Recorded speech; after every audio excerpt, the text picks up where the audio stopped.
नारायणं नमस्कृत्य नरं चैव नरोत्तमं देवीं सरस्वतीं व्यासं ततो जयमुदीरये। वञ्चाकल्पतरुभ्यश्च कृपासिन्धुभ्यैव च पतितानां पावनेभ्यो वैष्णवेभ्यो नमो नमः। जय जय श्री चैतन्य जय नित्यानंद जय अद्वैत गदाधर शिवासादि गौरभक्तवृंद।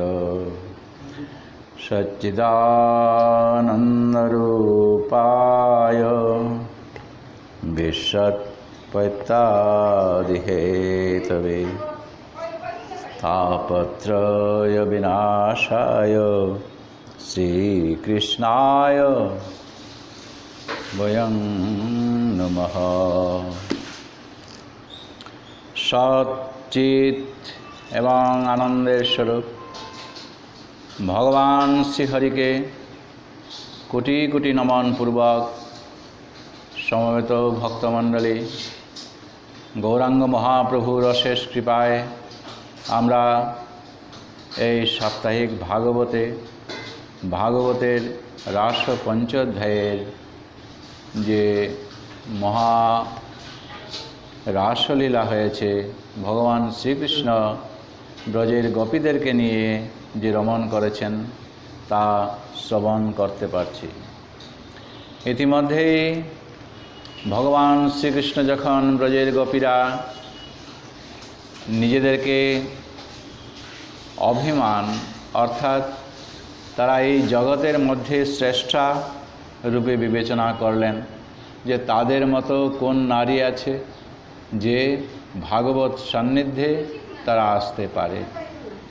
এই অভিমান এই অহংকার ভগবান শ্রীকৃষ্ণ সহ্য করতে পারেন না এবং তাই তিনি তাদেরকে ছেড়ে অন্তর্ধান হয়েছিলেন। তা আমরা বিশদ গত সপ্তাহে আলোচনা করেছি। এবারে তিনি শ্রীমতী রাধিকাকেও সঙ্গে নিয়ে যে বেরিয়েছিলেন এবং শ্রীমতী রাধিকাকেও যে ত্যাগ করেছিলেন সেই অংশটুকু আজ আমরা শ্রবণ করতে পারব। আপনারা আমাকে আশীর্বাদ করবেন আমি যেন কৃষ্ণ কথা বলতে পারি। বাঞ্ছা কল্পতরুভ্যশ্চ কৃপা সিন্ধুভ্যৈব চ পতিতানাং পাবনেভ্যো বৈষ্ণবেভ্যো নমো নমঃ। ভগবান শ্রীকৃষ্ণ যখন ব্রজের গোপীদের সবেমাত্র তারা রাসলীলায় প্রবৃত্ত হয়েছেন, সেই সঙ্গে তাদের এই অভিমান লক্ষ্য করে তিনি তাদেরকে ছেড়ে অন্তর্ধান হয়েছিলেন এবং ব্রজের গোপীগণ ক্রমে ক্রমে জানতে পারল তাদের কাছে আজ শ্রীকৃষ্ণ নেই। তারা অনেক অনুসন্ধান যত্রতত্র করল, বৃক্ষ লতা আদি সবাইকে জিজ্ঞাসা করে যখন পেল না, হঠাৎ তারা লক্ষ্য করতে পারল যে শ্রীকৃষ্ণের চরণ তো একদিকে আছে এবং সেই সঙ্গে এক মহিলার নারীর পদচিহ্ন তারা লক্ষ্য করতে পারছে। এখানে ভাগবতে বলছে অনয় আরাধিত নূনং ভগবান হরিশ্বর ইয়ৎ নো বিহায় গোবিন্দ প্রীত ইয়ামনয় দ্রহ। হে সখীগণ, তারা রাধার চিহ্ন দেখতে দেখতে পরম আনন্দে বলছেন যে সর্বেশ্বর ভগবান শ্রীহরি নিশ্চয়ই সেই সৌভাগ্যবতী গোপীর দ্বারা যথার্থভাবে তিনি আরাধিত হয়েছেন। যেহেতু শ্রী গোবিন্দ আমাদিগকে পরিত্যাগ করে তাঁকেই প্রীতচিত্তে রমণ অর্থে নির্জন স্থানে গমন করেছেন, সেই জন্য সেই সৌভাগ্যবতীর চরণ চিহ্ন প্রাণনাথের চরণ পার্শ্বে যখন দেখা যাচ্ছে, যিনি সর্বেশ্বর শ্রীকৃষ্ণকে যথার্থভাবে আরাধনা করেছেন তিনি হচ্ছেন যথার্থ রাধিকা। অনয় আরাধিত অর্থাৎ সেই শ্রীমতী রাধিকা। তো আগে আমরা উল্লেখ করেছি শ্রী রাধার এরকম কোনো নাম এই ভাগবতের নেই, এবং সম্ভবত এই যে রমণ বিষয়ক ব্যাপারে যাতে শুকদেব মুনি মৃত্যু পথযাত্রী পরীক্ষিত মহারাজকে এড়িয়ে যাওয়ার জন্য তিনি এইরকম করেছেন। এবং কৃষ্ণের যে চিহ্ন তার মাহাত্ম্য ব্রজের গোপীগণ তারা উল্লেখ করছিল, যে চরণের মধ্যে যে বিজয় ধ্বজ ধারণ করে আছে সেই শ্রীচরণ আশ্রিত ভক্তদের অভয় প্রদান করে থাকেন এই বিজয় ধ্বজ, এবং তাদের মনোভ্রমরকে প্রলুব্ধ করার জন্য তিনি পদচিহ্ন ধারণ করেছেন। সর্ববিধ পাপ পর্বত চূর্ণ করার নিমিত্ত তিনি বজ্রচিহ্ন ধারণ করেন। মন মদমত্ত হস্তিকে বশীভূত করার জন্য যেরকম করে ওই অঙ্কুশ ব্যবহার হয়, আর সর্বপ্রকার সেই মনকে বশ করার জন্য সেই অঙ্কুশ আছে, এবং ধন ধান্যে ভরা তার জীবনটা যাতে উন্নীত হয় সেই কারণে তার জব লক্ষ্য করা যায় চরণ চিহ্নে। ভক্তবৃন্দের সর্ববিধ মঙ্গল অর্থে স্বস্তিক, ঊর্ধ্বলোক প্রাপ্তির জন্য ঊর্ধ্বরেখা, দিকে দিকে মঙ্গল বিতরণ ও অষ্টসিদ্ধি প্রাপ্তির জন্য অষ্টকোণ আদি ধারণ করেছেন। তার শরণাগত ভক্তকে রক্ষা করার জন্য তিনি ধনু, শঙ্খ, চক্রচিহ্ন ও ছত্র ধারণ করেছেন। তো শ্রীকৃষ্ণের এই চরণের যে সমস্ত ধ্বজ, বজ্র, অঙ্কুশ এ দেখে ব্রজের গোপীগণ তারা নিশ্চিত হয়ে গেল, এবং পাশাপাশি শ্রীমতী রাধিকার চরণও তারা লক্ষ্য করতে পারল। সেই শ্রী রাধিকার চরণে চক্র, চক্রধ্বজা, লতা, পুষ্প, বলয়, ঊর্ধ্বরেখা, অঙ্কুশ, অর্ধচন্দ্র এইগুলা যেমন ঊনবিংশতি রেখা রূপা মহালক্ষ্মীগণ সর্বদাই শ্রী রাধিকার চরণ সেবা করে থাকেন। তাতে আছে আরও চরণে শক্তি, গদা, রথ, বেদী, কুণ্ডল, মৎস্য। এইভাবেই তারা দর্শন করে স্পষ্ট জানতে পারল যে শ্রীমতী রাধিকা তার সাথেই ভগবান শ্রীকৃষ্ণের সাথেই তিনি গমন করেছেন।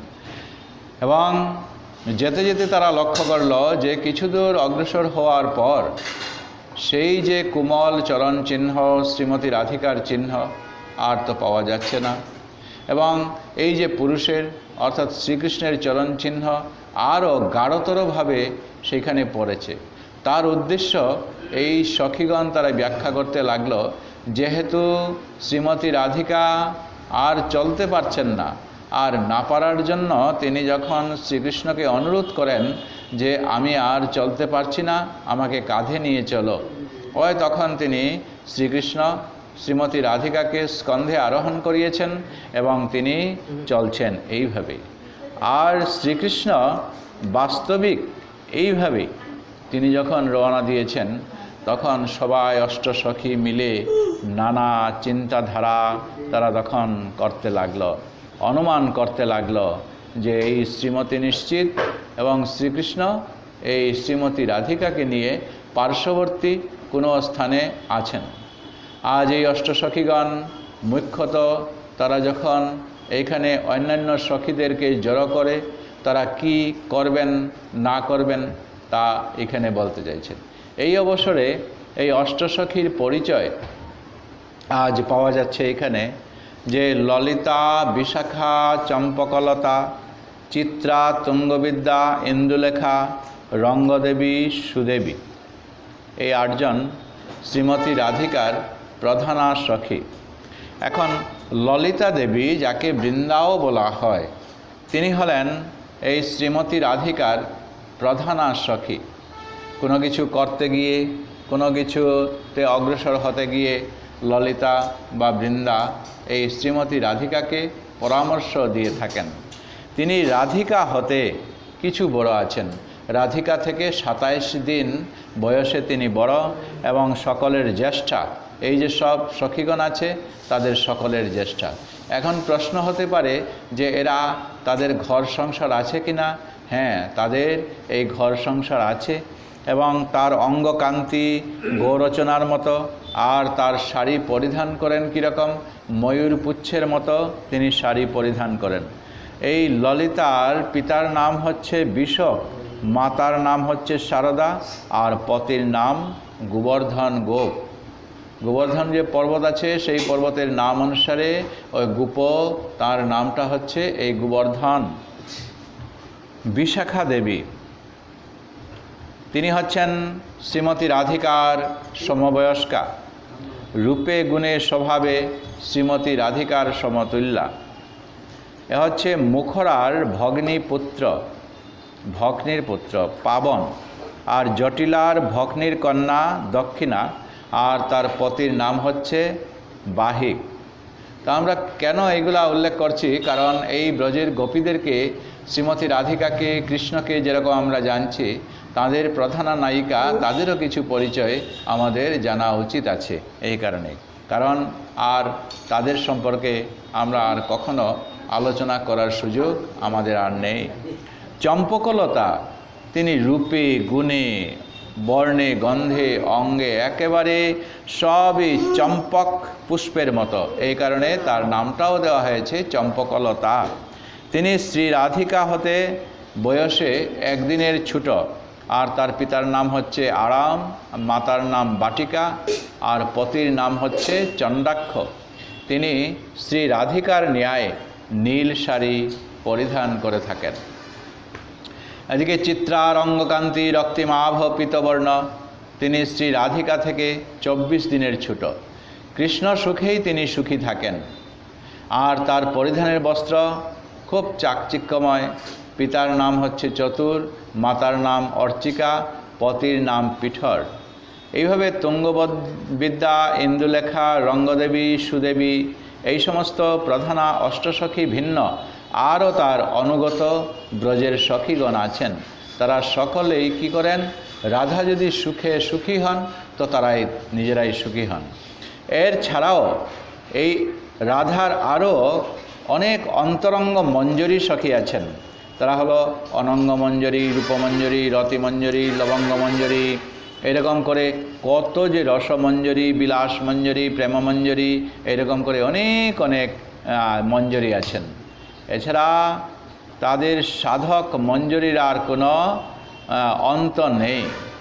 তো এই অবস্থায় যখন তারা একে অন্যে বলা বলি করে যে ভগবান শ্রীকৃষ্ণ এবং শ্রীমতী রাধিকাকে কীরকম করে অন্বেষণ করা যায়, সেই ব্যাপারে তারা তখন লক্ষ্য করতে লাগলো, এবং সেই লক্ষ্যের সাথে সাথে তারা দেখতে পেল যে এই অবস্থায় যদি আমরা অন্বেষণ না করি তাহলে কিন্তু এই শ্রীকৃষ্ণকে এবং শ্রীমতী রাধিকাকে আমরা হারিয়ে ফেলব।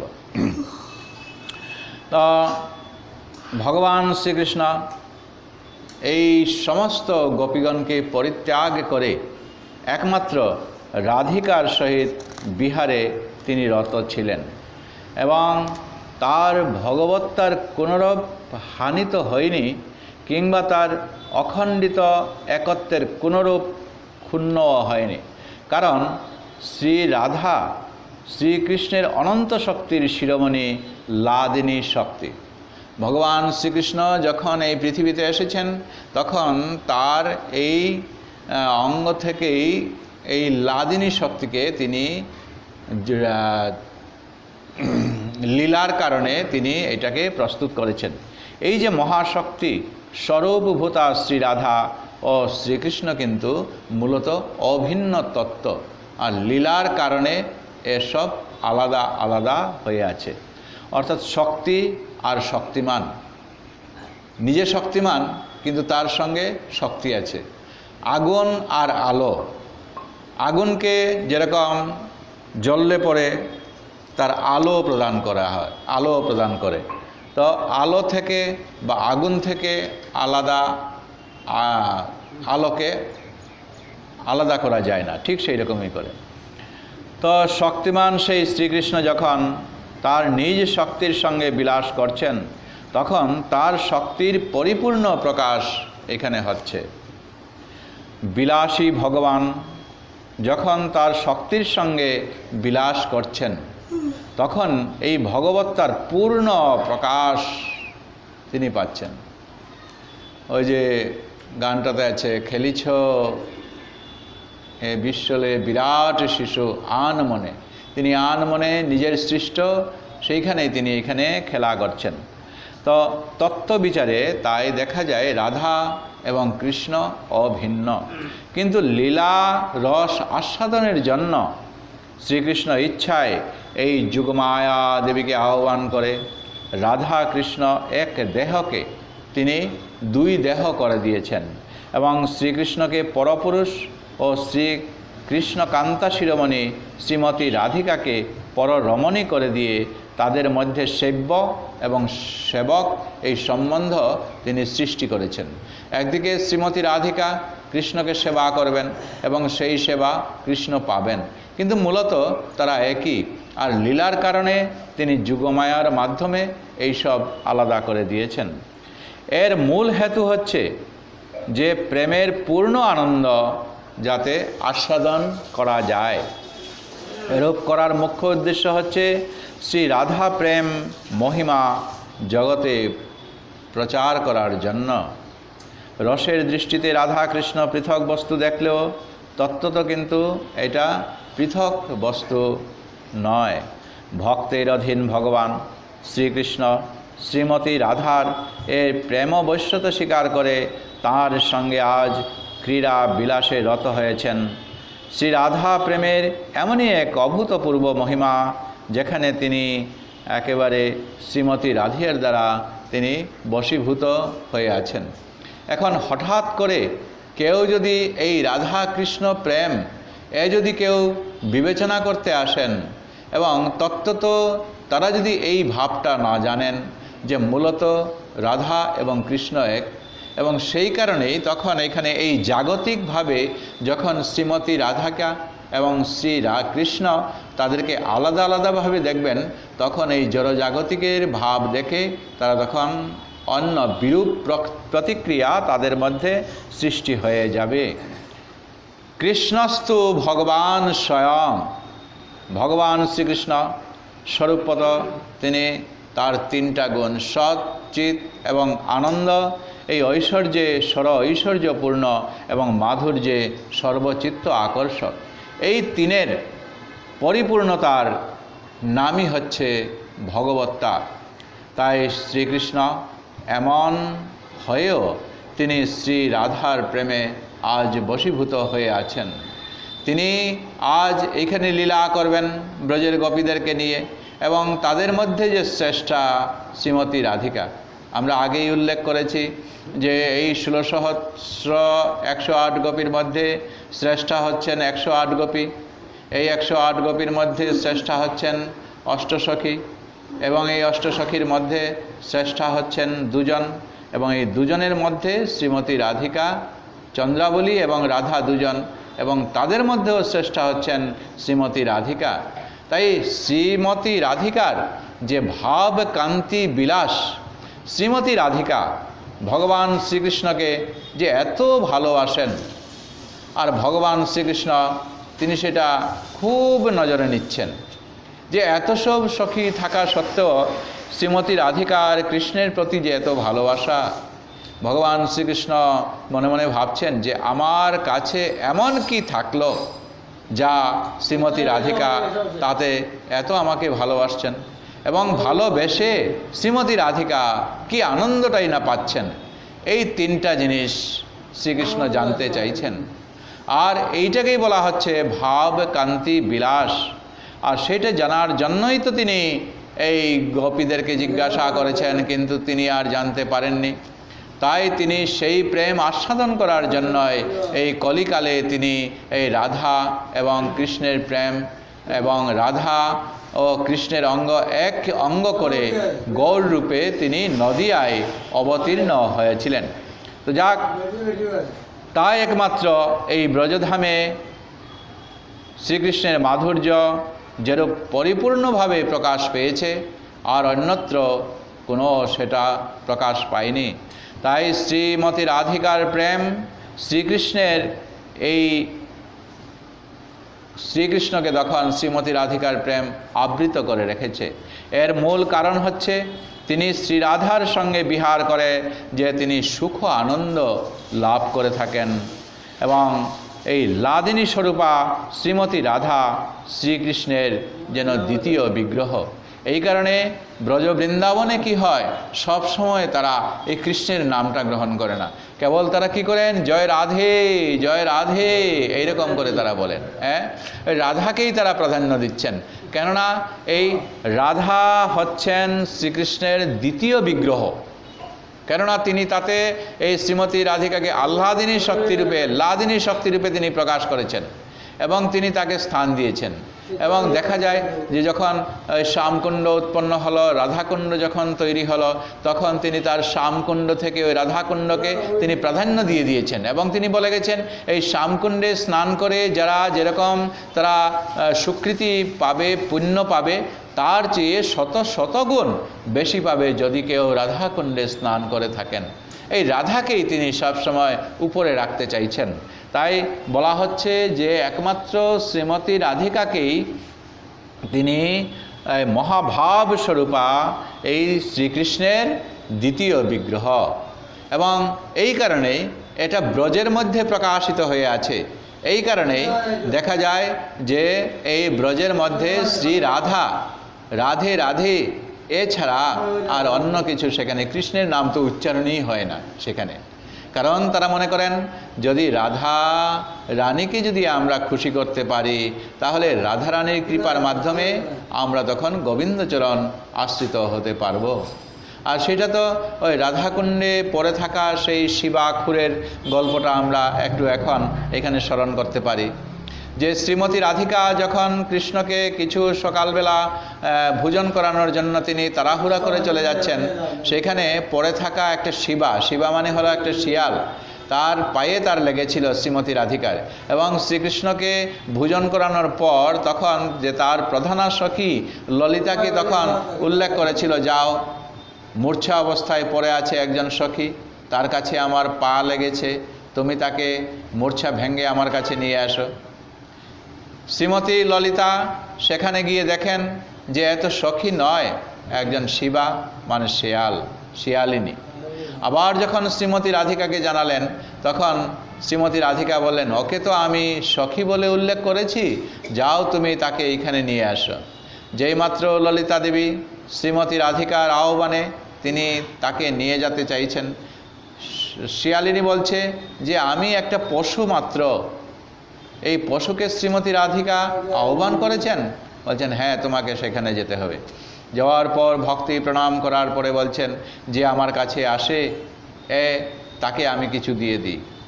শিয়ালিনী বলছে আমি এই পশুত্ব জীবন পেয়ে আমি ধন্য হলাম, আপনার দর্শন পেয়ে আমি আর কি চাইব।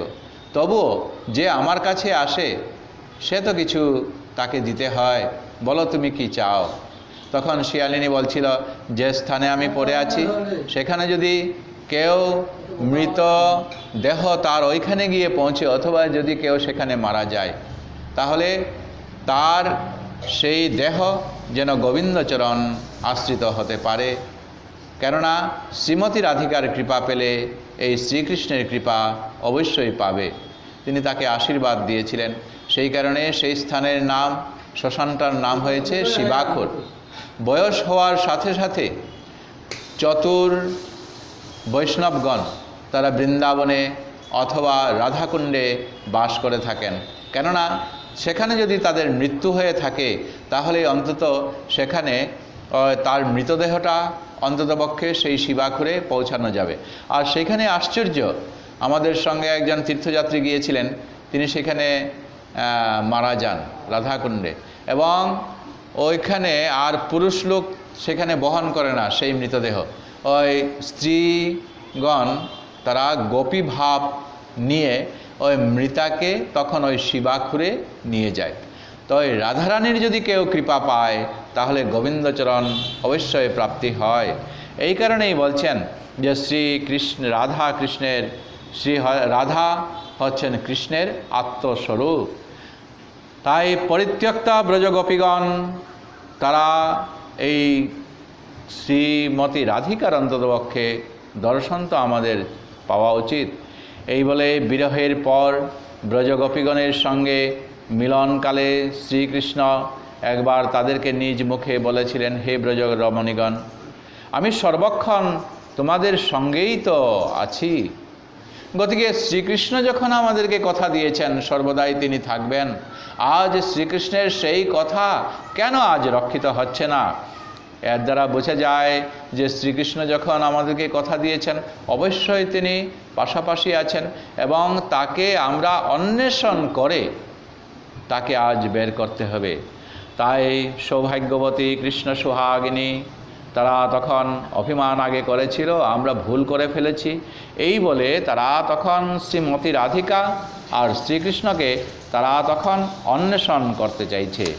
আর যত্রতত্র যখন তারা বেড়াচ্ছে তখন বহু বন তারা ভ্রমণ করতে লাগলো এবং কোথাও কোথাও যখন অত্যন্ত পরিশ্রান্ত হয়ে বিশ্রাম করছে, মনে মনে ভাবছে এই স্থানে এত রাত্রের মধ্যে বিশ্রাম করা উচিত নয়, কারণ সেই সমস্ত ব্রজগোপীগণ যদি এইখানে বসে থাকেন তাহলে এই নির্জনে শ্রীমতী রাধিকার সঙ্গে কৃষ্ণ বিহার করবে, রাত্র পুহাবে, আমরা দর্শন পাব না। তাছাড়া এই বনের মধ্যে কত উপদ্রবও হয়তো আমাদের পেতে হবে। এই কারণে তারা তখন এই শ্রীমতী রাধিকাকে যখন নিয়ে গেছেন তখন আমরা একবার বেরিয়ে দেখি। যেইমাত্র তারা অগ্রসর হতে হতে হঠাৎ করে দেখে যে শ্রীমতী রাধিকা তো কোনো এক জায়গায় সেখানে পরিত্যক্তা হয়ে আছেন। কেননা শ্রীকৃষ্ণ যখন এই শ্রীমতী রাধিকাকে স্কন্ধে বহন করে নিয়ে যাচ্ছেন তখন শ্রীমতী রাধিকারও এরকম একটা অভিমান হয়েছিল। শ্রীমতী রাধিকা তখন তাকে বলছিলেন যে দেখো কৃষ্ণ, আমি এখন এই রাত্রের মধ্যে চলতে চলতে এবং বিরাজ করতে করতে আমি অনেক পরিশ্রান্ত, তুমি যেখানেই হোক আমাকে নিয়ে যাও এবং স্কন্ধে যখন নিয়ে চলে যাচ্ছ তো আমাকে নিয়ে যাও, আমাকে বহন করো, আমি আর চলতে পারছি না। এই সঙ্গে যখন শ্রীকৃষ্ণ শ্রীমতী রাধিকাকে স্কন্ধে বহন করেছেন সঙ্গে সঙ্গে শ্রীমতী রাধিকাও মনে মনে ভাবছেন কি, আহা আমার তো কত সৌভাগ্য যে শ্রীকৃষ্ণ এত সব ব্রজের রমণীদেরকে ছেড়ে আমাকে স্কন্ধে বহন করে আমাকে তিনি নিয়ে যাচ্ছেন, কত আমার সৌভাগ্য। তো এইভাবে যখন তারা চলে যাচ্ছে হঠাৎ করে শ্রীকৃষ্ণকেও ওই শ্রীমতী রাধিকাকে ওই স্থানে ফেলে তিনি শ্রীমতী রাধিকার কাছ থেকেও দূরে চলে গিয়েছেন, মানে অন্তর্ধান হয়েছেন। তো ব্রজের গোপীগণ এইভাবে খুঁজতে খুঁজতে যখন শ্রীমতী রাধিকাকে পরিত্যক্ত অবস্থায় সেখানে পেয়ে গেলেন, শ্রীমতী রাধিকার কাছে এলেন, তখন শ্রীমতী রাধিকা বলছেন যে দেখো, আমি কৃষ্ণকে বলছিলাম হে কেশব, আমি আর চলতে পারছি না, তোমার যেখানে ইচ্ছা আমাকে বহন করে নিয়ে চলো। আমি বহু বন ভ্রমণে শ্রান্ত হয়েছি, এখানে বিশ্রাম করা নিরাপদ নয় বলে যখন বলছিলাম, কৃষ্ণ আমাকে স্কন্ধে নিয়ে হঠাৎ করে এইখানে তিনি ফেলে গিয়েছেন আমাকে। এই চতুর চূড়ামণি শ্রীকৃষ্ণের বুদ্ধি কি আর আমি বুঝতে পারবো? আমাকে নিয়ে তিনি চলেছেন, এখন আমাকেই তিনি এইখানে ছেড়ে চলে গেছেন। শ্রী রাধার নিকট হতে শ্রীকৃষ্ণ অন্তর্হিত হওয়ার হেতু হচ্ছে অন্যান্য ব্রজগোপীগণের ঈর্ষা উপনোদন করে সপত্নী গোপীগণের পরস্পর ঐক্যমত স্থাপন করা। যে শ্রীমতী রাধিকা একা মনে মনে ভেবেছেন কি যে আমি কেবল একমাত্র থাকলাম, যে অন্য গোপীদেরকে তিনি ছেড়েছেন আমাকে নিয়ে চলে যাচ্ছেন, আমি একমাত্র শ্রীকৃষ্ণের, আমি একমাত্র অনুগতা। কিন্তু শ্রীকৃষ্ণ সবের কাছে যে তিনি সমান সেটা প্রমাণ করার জন্য তিনি আজ স্কন্ধে বহন করা সেই শ্রীমতী রাধিকাকেও তিনি আজ এখানে ফেলে চলে গেছেন। পরম প্রেমবতী শ্রী রাধিকা তার স্বাভাবিক নারীসুলভতা নিয়ে স্বধর্ম পরিত্যাগ করে শ্রীকৃষ্ণের সঙ্গে বিলাস রসে তিনি আত্মহারা হয়েছিলেন এবং দেখিয়ে দিয়েছেন যে কৃষ্ণ তার স্বধর্ম অর্থাৎ কৃষ্ণ যে পুরুষ, এই পুরুষত্ব পর্যন্ত ফেলে আমাকে এইখানে আমার সঙ্গে তিনি রমণ করছেন, এইটা তার কাছে ভাব এসেছিল শ্রীমতী রাধিকার। কিন্তু শ্রীকৃষ্ণ এইবার এই শ্রীমতী রাধিকাকেও এইখান থেকে ফেলে তাকে চলে গিয়েছেন। শ্রীকৃষ্ণ প্রাণকান্তের বিরহ কাতরা এইরকম অবস্থায় যখন ফেলে গেছেন, ব্রজের গোপীগণ তখন ভাবলেন, হায়রে রাধে, আমরা ভাবছিলাম তোমাকেই তো অনেক বেশি ভালোবাসে এবং তোমাকেই যখন নিয়ে গেছে তোমার সঙ্গে রমণ করবেন বলে এ ভালো কথা, কিন্তু তোমাকেও এখানে ফেলে চলে গিয়েছে।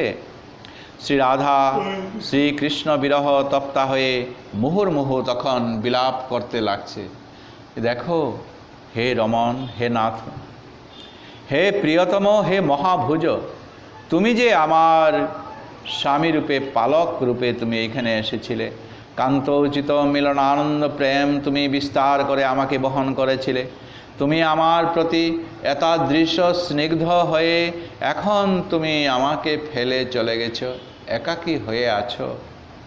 আমি তোমার দীনা দাসী, তোমার বিরহে আমার চিত্ত ক্ষুভিত হচ্ছে হে নাথ। তোমার বিয়োগরূপ বিরহ অগ্নিতে আমি এই অগ্নিতে দাহ হওয়ার মতো আমার প্রাণ এখন নির্গত প্রায় হয়ে যাচ্ছে। আমি বহু যত্নে কোনো ক্রমে আমার প্রাণটা রক্ষা করে আছি, কিন্তু এই প্রাণটা তো আর রক্ষা করতে পারছি না।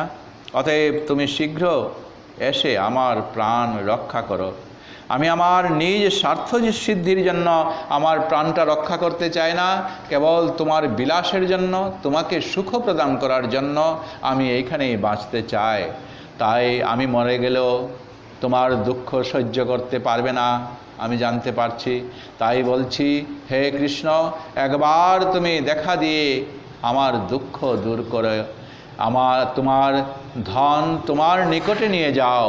তোমার মৃত সঞ্জীবনী ঔষধ স্বরূপ মহাভুজের স্পর্শের দ্বারা আমার মৃতপ্রায় দেহকে সুস্থ করে তুলো।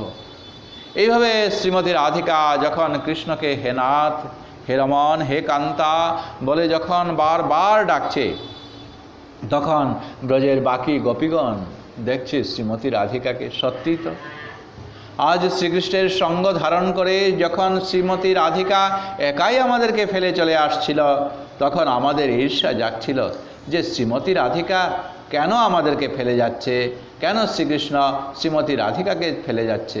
হায়, তাহলে দেখা যায় যে বৃন্দাবনের যত সখী, বৃন্দাবনের সখীগণ সবে মিলে এক মন, এক মনা তখন তারা হয়ে গেছে, যে তাদের মন প্রাণ তখন একেবারে ভগবান শ্রীকৃষ্ণের কাছে তারা সমর্পণ করছে। আজ শ্রীমতী রাধিকা বলছে, তাই বলি হে তোমাদেরকে, এই সখীগণকে উদ্দেশ্য করে বলছে, হে সখে, দেখো সম্প্রতি আমি অনুতাপ দুঃখে এখন আমি অন্ধ হয়ে গেছি, তাই আজ শ্রীকৃষ্ণকে একবার ডাকো, তাকে নিয়ে আসো তোমরা। আমি তো অন্ধ হয়ে গেলাম, তাকে একবার যদি আমি দর্শন করতে যদি আমি নাও পারি, আমি অন্ধ হয়ে গেছি, কিন্তু তার কণ্ঠস্বর শ্রবণ করে অন্ততপক্ষেই আমার হৃদয়, তাপিত হৃদয় আমি যেন শান্ত করতে পারি। তোমরা হে সখীগণ তাকে অন্বেষণ করো, তাকে আমার কাছে নিয়ে আসো।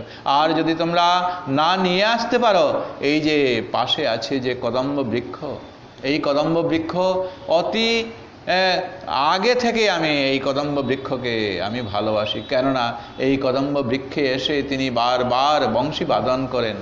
হে সখীগণ, আমাকে এই কদম বৃক্ষে আমাকে বেঁধে রাখো, আমাকে জ্বালিয়ে এইভাবে আর ফেলে দিও না। কেননা আমি সেই কৃষ্ণ, সেই কান্তের জন্য আমি অপেক্ষা করে থাকব। যতদিন তিনি আমার কাছে আসেননি ততদিন আমি এইভাবে থাকব। আর যদি আমার কখনো মৃত্যু হয়ে যায়, হে সখীগণ, তোমরা যদি কখনো আমাকে অন্বেষণ করে কৃষ্ণ যদি আসেন, তাহলে দেখিয়ে দেবে এই যে কদম বৃক্ষ, এতে শ্রীমতী রাধিকাকে বাঁধা হয়েছিল, রাখা ছিল।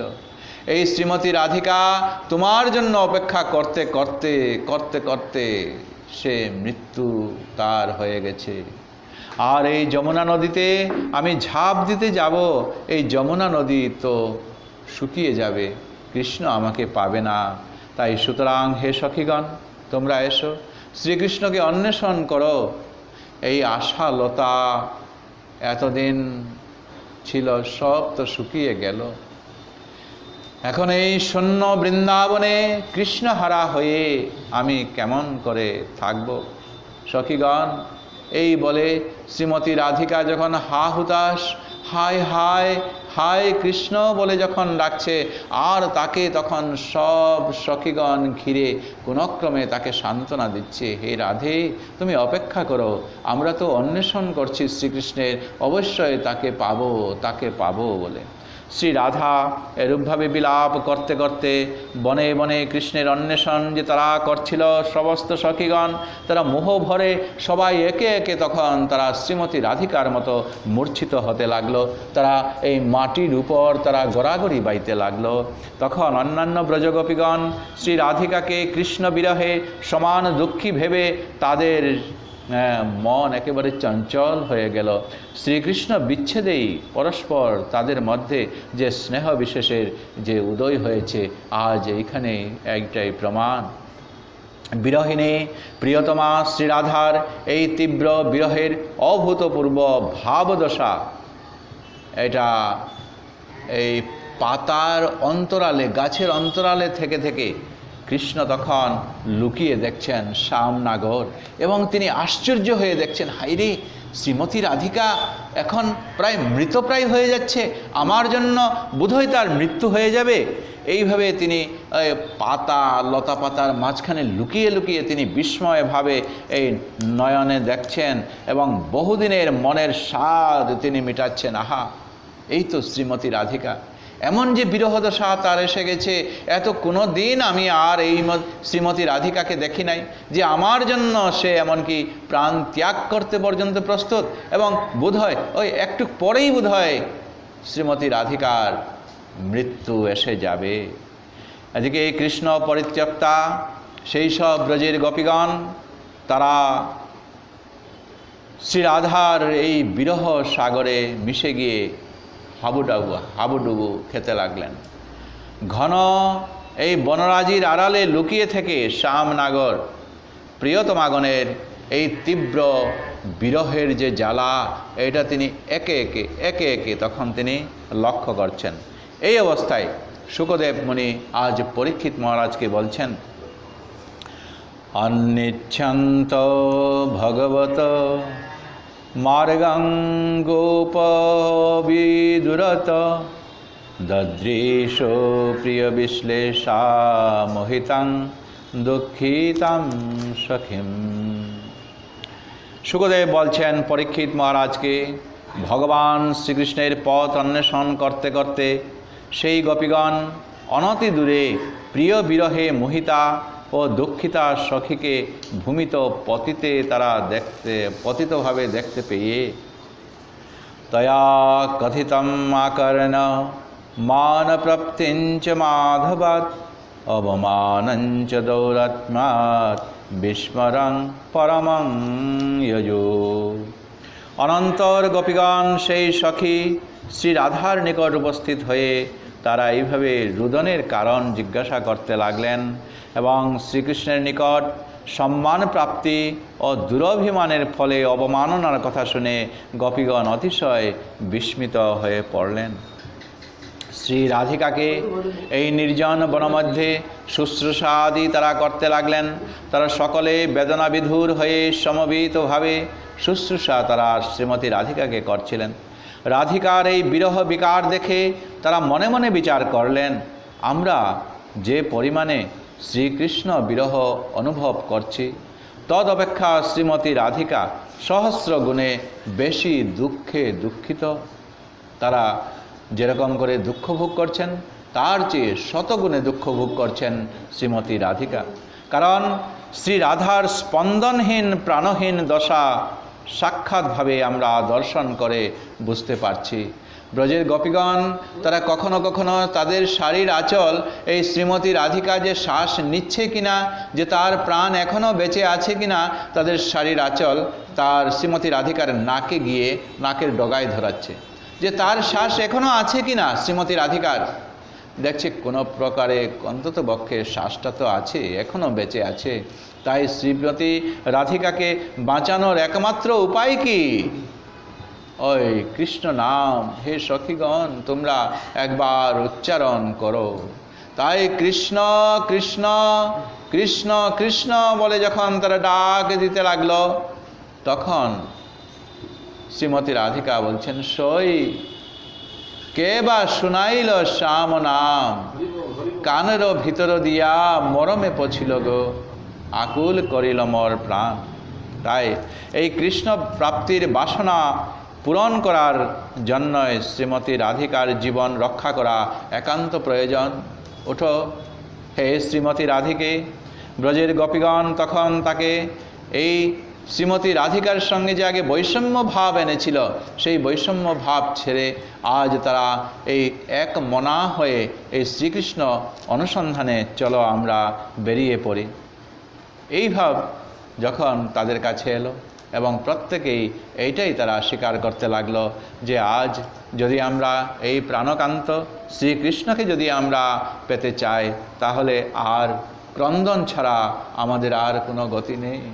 কেঁদে কেঁদে কেঁদে কেঁদে যদি আমরা এই দেহ মন প্রাণ সব যদি উজাড় করে এই ভগবান শ্রীকৃষ্ণের কাছে যদি আমরা সমর্পণ করি, আমাদের এই যে দেহ পেয়েছি, আমাদের এই যে প্রাণ পেয়েছি, এই প্রাণবল্লভের জন্যই তো আমাদের প্রাণ। আর এই প্রাণবল্লভ যদি আমাদের কাছে না থাকে, দেহে যদি প্রাণ না থাকে, তাহলে তো সেই দেহ তো মৃত দেহ। তাই এই দেহটা রক্ষা করে আমাদের কাছে কি লাভ? প্রাণবল্লভ যদি আমাদের এই প্রাণটাকে ছেড়ে যদি চলে যায়, তাহলে আমাদের এই বেঁচে থাকে কি লাভ? চলো সব তখন ব্রজবনিতাগণ মিলিত হয়ে, যারা আগে অপরপক্ষ ছিল চন্দ্রাবলী গোষ্ঠী, তারাও এসে শ্রীমতী রাধিকার গোষ্ঠীর সঙ্গে মিলিত হলো এবং তারা সবাই একই স্বরে বলতে লাগলো, হে শ্রীমতী রাধিকে, তোমার অভূতপূর্ব বিরহ দশা দেখে আমাদের চিত্ত দ্বিগুণ কৃষ্ণ বিরহে আমাদের অগ্নি প্রজ্বলিত হচ্ছে। সমাগতা ব্রজগোপীগণের সমবেত চেষ্টায় শ্রীমতী রাধিকার মূর্ছা তখন ভেঙে গেল এবং যেইমাত্র মূর্ছা ভেঙে গেল, সঙ্গে সঙ্গে শ্রীমতী রাধিকা হঠাৎ করে পাগল প্রায় হয়ে, হে প্রাণকান্ত, তুমি কোথায় গেলে? কোথায় গেলে তোমায় আমি পাবো? কোথায়? সামনে তো আমি দেখতে পাচ্ছি না। এইভাবে বিভোর হয়ে বাহ্য জ্ঞান হারিয়ে যত্রতত্র সে দর্শন করছে। আজ ব্রজের গোপীগণকে সামনে দেখে তাদের উদ্দেশ্যে বলছেন, হে সখীবর্গ, আমি যমুনাপলিনে তোমাদের নিকট হতে কি করে বিচ্ছিন্ন হলাম তা আমি কিছুই বলতে পারছি না। এবং তারপর একজন গোপী অতি সন্তর্পণে জিজ্ঞেস করলেন, আচ্ছা এমতো অবস্থা তোমার শ্রীমতী রাধিকা কেমন করে হলো? তার উত্তরে শ্রীমতী রাধিকা বলছেন, প্রাণকান্ত আমাকে কোথা হতে কি করে কোথায় তিনি নিয়ে চলেছেন তা আমি কিছুই বুঝতে পারছি না। তবে আমি এখন কৃষ্ণহারা হয়ে যে আছি সেইটাই একমাত্র বুঝতে পারি। আর হৃদয়ের ভালোবাসা যে প্রাণবল্লভের কাছে অর্পণ করেছিলাম, আমি সেই প্রাণ সেই ভালোবাসা আমি তার কাছ থেকে গ্রহণ করতে পারিনি। এর মূল হেতু হচ্ছেটা কি? যে আমি মান গর্ব আদি করে তার হৃদয়ের ভালোবাসাকে আমি উপেক্ষা করেছি, আর সেই কারণেই তিনি আমাকে উপেক্ষা করেছেন, আমি তাকে হারিয়েছি।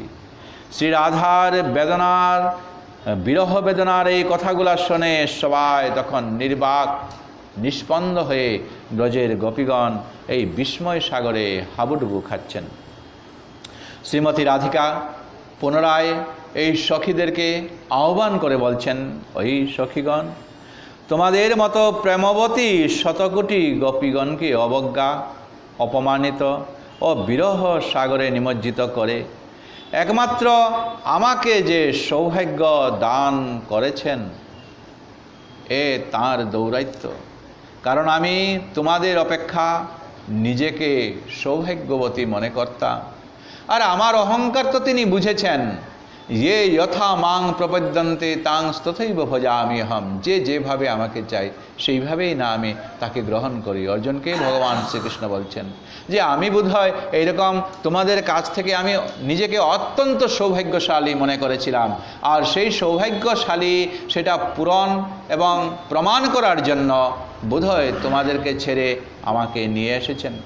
নন্দনন্দের প্রতি আদেশ করেছিলাম, আমি আর চলতে পারছি না, হে নন্দনন্দন, তোমার যথাই ইচ্ছা সেখানে তোমার স্কন্ধে করে আমাকে নিয়ে চলো। এই দৌরাত্ম্যের জন্যই আমি এরূপভাবে অপমানিত হয়ে প্রাণকান্তের বিরহ অগ্নিতে দগ্ধীভূত হয়ে আছি। মন দুঃখে আমার কোনো বাক্য স্ফূর্তি হচ্ছে না। অতঃপর শ্রীকৃষ্ণ বিরহিতা শ্রী রাধিকাকে সখীগণ প্রাণস্পদ সহানুভূতি তারা প্রদান করলেন। সকলেই কেঁদে কেঁদে নয়ন জলে ভেসে বিস্ময় সাগরে নিমগ্না হয়ে শ্রীমতী রাধিকাকে তখন তারা বলতে লাগলেন, হে প্রিয় সখী, তোমার এই সৌভাগ্য সমুচিতই হয়েছে। তুমি যে রতিশ্রান্ত হয়ে প্রাণকান্তকে স্কন্ধে বহন করতে আদেশ করেছিলে, কৃষ্ণ তো সেইরূপ করেই তোমাকে রসচিত ভাবে তোমাকে বহন করে নিয়ে এসেছে।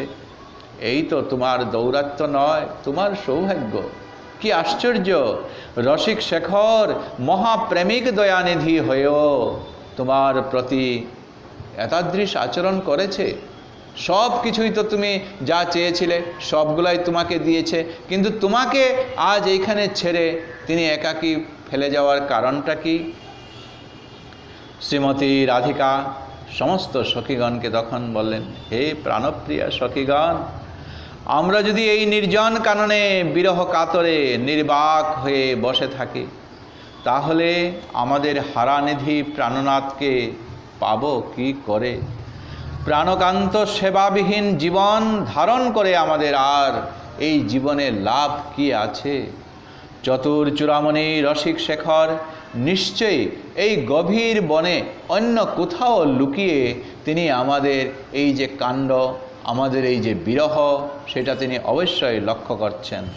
আমার মনে হচ্ছে তোমরা তাকে যে যে বনে অন্বেষণ করেছিলে, তিনি হয়তো রসিকতা করে বন হতে বনান্তরে পলায়ন করতে করতে তাঁর সুকুমার অঙ্গ হেতু নিশ্চয় ক্লিষ্ট হয়ে তিনিও পরিশ্রান্ত হয়ে হয়তো কোনো এক জায়গায় তিনি আশ্রয় নিয়েছেন। তাই চলো সকলে মিলে বনে বনে তন্ন তন্ন করে এই রসিক শেখর শ্রীকৃষ্ণকে আমরা, প্রাণনাথকে আমরা অন্বেষণ করি। তিনি নিশ্চয়ই এই গভীর বনে প্রবেশ করে আমাদের প্রতি শুভ দৃষ্টি তিনি নিক্ষেপ করছেন। শ্রীমতী রাধিকার তাদৃশ বাক্যে সব সখীগণ তখন তাদের অন্তরে একটাই বিশ্বাস আছে যে কৃষ্ণ প্রেয়সী শিরোমণি শ্রীমতী রাধিকাকে যখন আমরা পেয়েছি, তখন শ্রীমতী রাধিকাকে তো তিনি আর ছাড়তে পারবেন না। শ্রীমতী রাধিকার সঙ্গে তার জন্ম জন্মান্তরের বাধা এবং ওই যে আগে বলল লাদিনীর শক্তি, তাকে ছেড়ে কৃষ্ণের কোনো কিছু লীলা হতে পারে না। তাই এই বলে শ্রীচরণ চিহ্ন, যে কৃষ্ণ যেদিকে যেদিকে ছেড়ে চলে গেছেন, সেই শ্রীচরণ চিহ্ন লক্ষ্য করে কৃষ্ণ অন্বেষণের জন্য তারা গভীর বনে, বন থেকে বনান্তরে তারা ওই চরণ লক্ষ্য করে করে আস্তে আস্তে তারা অগ্রসর হতে লাগলো। আর এরই মধ্যে আজকের পাঠের বিশ্রাম আমরা এখানে দিচ্ছি। পরবর্তীতে তারা কাঁদতে কাঁদতে যখন কৃষ্ণকে পাবে না, তখন তারা গোপীরা সকলে মিলে বসে গোপীরা তখন এই ভগবানকে উদ্দেশ্য করে তারা গীত গাইছে। সেটা গোপী গীত নামে ভাগবতে বিখ্যাত। সেই গোপী গীত অত্যন্ত এই রাসপঞ্চয় মধ্যে শ্রেষ্ঠ। তাই সেই গোপী গীত আমরা আগামীতে শ্রবণ করব। আপনাদের এখানেও যেন এসে সেই গোপী গীত আমরা আলোচনা করতে পারি, সেখানে সামিল হতে পারেন। আর এইটুকু চেয়ে আজকের দিনের পাঠের বিশ্রাম আমরা এখানেই দিচ্ছি। নাম সংকীর্তনযস্য সর্ব পাপ প্রণাশনম প্রণামো দুঃখ শমনস্তং নমামি শ্রী হরিপদম। গুরবে গৌরচন্দ্রায় রাধিকায় তদালয়ে কৃষ্ণায় কৃষ্ণভক্তায় তদ্ভক্তায় নমো নমঃ। বাঞ্ছাকল্পতরুভ্যশ্চ কৃপা সিন্ধুভ্যো এব চ পতিতানাং পাবনেভ্যো বৈষ্ণবেভ্যো নমো নমঃ। जय श्रीमद्भागवत महापुराण की जय। समस्त वैष्णव वृंद की जय। आपन आपन गुरुदेव की जय। हरे कृष्णा कृष्ण कृष्ण हरे हरे, हरे राम राम राम हरे हरे। हरे कृष्ण कृष्ण कृष्ण हरे हरे, हरे राम राम राम हरे हरे। हरे कृष्ण कृष्ण कृष्ण हरे हरे, हरे राम राम राम हरे हरे।